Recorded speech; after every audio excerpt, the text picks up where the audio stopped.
Konnichiwa, yokoso, irashaimase. Bref, bonjour à toutes et à tous et bienvenue dans cette 50e vidéo qui va être consacrée à l'histoire du célèbre seigneur de guerre Takeda Shingen. Si ce genre de contenu qui raconte le parcours des personnages historiques du Japon au travers des châteaux vous plaît, vous pouvez me le faire savoir facilement et rapidement avec un pouce bleu, un commentaire ou un abonnement si ce n'est pas déjà fait. Je suis également ouvert à vos suggestions en commentaire. Un grand merci à celles et ceux qui soutiennent et soutiendront la chaîne. Si l'on parle souvent des trois grands daimyo de la période Sengoku, avec Oda Nobunaga, Toyotomi Hideyoshi ou encore Tokugawa Ieyasu, alors Takeda Shingen prendrait certainement la 4e place. Il est né en 1521, donc une dizaine d'années avant Oda Nobunaga ou encore Toyotomi Hideyoshi, au château de Kai Yogaiyama dans la ville actuelle de Kōfu. Le clan Takeda de la région de Kai, dont il fait partie, est une célèbre branche du clan Genji qui étaient les seigneurs protecteurs de la région de Kai par le passé sous le shogunat Muromachi. Ils sont devenus des daimyo de l'époque Sengoku et ont atteint leur apogée sous Shingen. Le quartier général de Takeda Shingen est une résidence nommée le manoir de Tsutsujigasaki. Aussi, sur la montagne qui s'étend juste derrière ce manoir, se trouvait ce château de Yogaiyama. Ce château, où Shingen est donc né, servait de lieu pour se retrancher en cas d'urgence pour ceux qui résidaient au manoir. Et il est donc né dans ce château de repli plutôt qu'au manoir, car la région était alors sous attaque du seigneur Imagawa Ujichika de Suluga depuis environ 2 mois. Aussi, on notera qu'à cette époque, les châteaux avec des structures comme à Himeji ou encore Matsumoto n'existaient pas encore. On reste sur un format avec une zone de résidence en plaine et une fortification de repli dans les alentours au sommet d'une montagne ou d'une colline.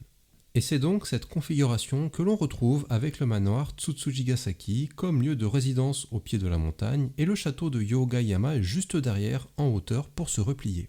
De nos jours, ce site créé en 1519 existe toujours et se trouve dans le nord de la ville de Kōfu, située à une centaine de kilomètres à l'ouest de Tokyo.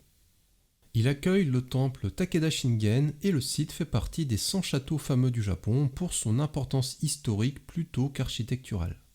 Comme on peut le voir sur une carte d'époque, le palais de Tsutsujigasaki avait une configuration très simple avec 2 enceintes carrées protégées par des douves humides qui existent encore de nos jours. Ce lieu est à réserver aux fans de Takeda Shingen ou alors, si vous visitez la ville de Kōfu et qu'il vous reste un peu de temps, vous pouvez faire un petit tour par ce lieu. En 1536, Takeda Shingen part pour son premier combat depuis son quartier général centré autour du manoir Tsutsujigasaki. Il s'agit de l'attaque du château de Uminokochi à Shinano. Peu après que son père, Takeda Nobutora, eut abandonné sa stratégie d'attaque de ce château et s'était retiré en raison de la force défense de l'ennemi, Takeda Shingen y serait retourné secrètement avec environ 300 hommes. Il aurait attaqué le château, prenant facilement l'ennemi par surprise car ils avaient relâché leur garde pensant que l'ennemi ne reviendrait pas.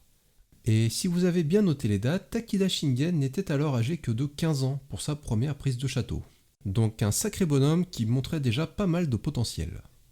En 1541, donc à peine 20 ans, Takeda Shingen participe à une révolution en interne et exile son père pour prendre la tête de la famille Takeda et le contrôle du manoir Tsutsujigasaki.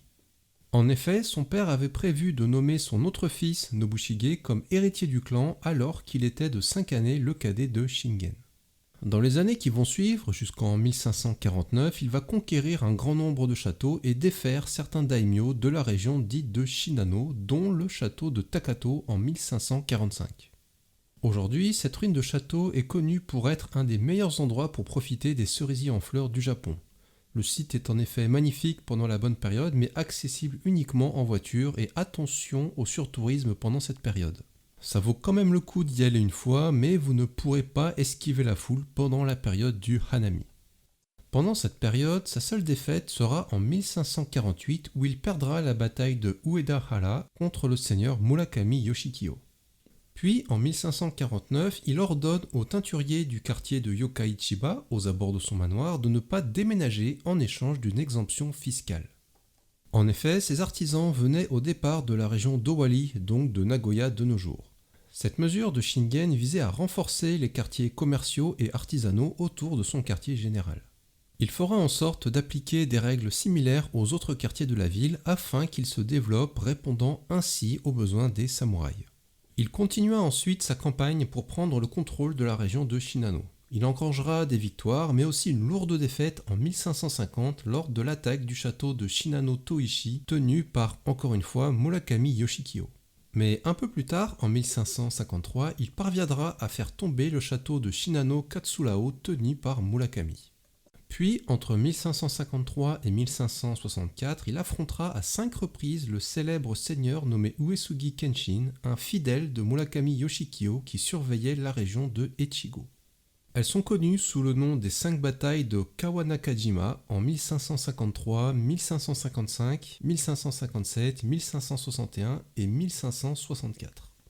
Donc entre Takeda Shingen et le clan Murakami et Uesugi Kenshin, les affrontements sont assez courants pendant cette période. Finalement, les deux parties revendiquent la victoire, mais la région de Kawanakajima passe concrètement sous le contrôle des Takeda. Il continuera ses batailles dans la région pour prendre d'autres châteaux et augmenter sa sphère d'influence. On notera notamment le château de Ueno-Minowa en 1566 qui est aujourd'hui une ruine classée parmi les 100 châteaux fameux du Japon et qui est un très bon exemple d'agencement des châteaux de l'époque. En dehors de ses prises de châteaux et des différentes batailles, Takeda Shingen est aussi connu pour un de ses célèbres poèmes didactiques qui dit que les hommes sont des châteaux, les hommes sont des murs en pierre, les hommes sont des douves, la compassion est un allié et la rancune est un ennemi. L'idée que l'unité entre les personnes est une force plus grande qu'un château fortifié avec des murs en pierre et des douves était une idée forte de Takeda Shingen. Mais cela ne voulait pas non plus dire qu'il négligeait les structures physiques comme les châteaux et les places fortes. D'ailleurs, il avait mis en place tout un système de défense complet en collaboration avec les structures environnantes comprenant le manoir de Tsutsujigasaki comme siège administratif en temps de paix. Autour de cela, il y avait le château de Yogayama comme installation défensive en temps de crise, le château de Yumurayama à l'ouest pour protéger le manoir et le château d'Ichijo-Koyama au sud pour une protection supplémentaire. L'idée est que autour du manoir, les territoires sous le contrôle des Takeda étaient dotés d'un réseau de châteaux secondaires et de tours à signaux servant à surveiller les mouvements ennemis, ainsi que de routes militaires appelées Bomichi. Ce réseau permettait de transmettre rapidement des informations à Shingen par le biais des signaux de fumée en cas d'incident, et les Bomichi facilitaient des actions militaires mobiles et efficaces. Donc il est indéniable que Takeda Shingen accordait une grande importance au château. Cependant, en parallèle, il mettait également beaucoup d'efforts à assurer la sécurité des commerçants et des artisans soutenant les quartiers du château, ainsi qu'à compléter le réseau d'information reliant les châteaux entre eux. Donc il comprenait bien l'importance et l'utilité d'utiliser de manière organique les hommes et les châteaux plutôt que de simplement compter sur les châteaux comme des installations défensives. Cette approche très novatrice combinait des infrastructures physiques robustes avec une forte cohésion sociale et des réseaux d'information efficaces, maximisant ainsi la résilience et la capacité de réponse de son domaine. Donc les châteaux qu'il construisait, tout en étant des structures militaires, représentaient aussi des symboles de son pouvoir stratégique et administratif sur les régions conquises. Takeda Shingen est donc parvenu à étendre son pouvoir aux régions de Shinano, Nishikozuke et Suluga en s'appuyant sur une infrastructure avancée.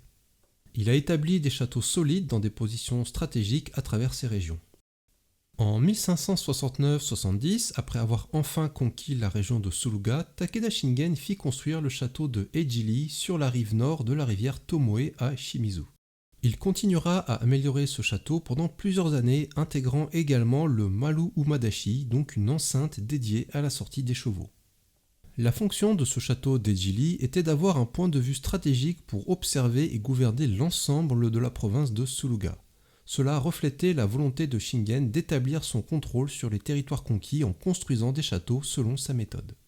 Il affrontera aussi plusieurs fois Tokugawa Ieyasu, une première fois au château de Mikawa Yoshida en 1571, puis il fera tomber le château de Futamata en 1572 pour ensuite remporter une victoire face à Tokugawa Ieyasu lors de la bataille de Mikatagahara la même année. Il finira par décéder en 1573. On dit qu'il aurait contracté une grave maladie lors du siège du château de Mikawa Noda et serait mort sur le chemin du retour. Mais certains parlent aussi d'une grave blessure subie pendant le siège. Donc Takeda Shingen aura été un seigneur de guerre qui a opéré principalement dans les régions actuelles de Nagano, Shizuoka, Yamanashi et Saitama. Mais il n'était pas qu'un seigneur de guerre sanguinaire sans stratégie, car il donnait une réelle importance à son réseau défensif au travers des châteaux, mais aussi du peuple qui peuplait son territoire. Voilà, c'était donc l'histoire de Takeda Shingen et de son parcours au travers des châteaux qu'il a construits et conquis. J'espère que le tout vous aura plu et que cela aura été clair. Un grand merci à celles et ceux qui sont arrivés jusqu'à la fin de cette symbolique 50e vidéo et qui soutiennent la chaîne. Je vous dis à la prochaine. Sur ce, Okini!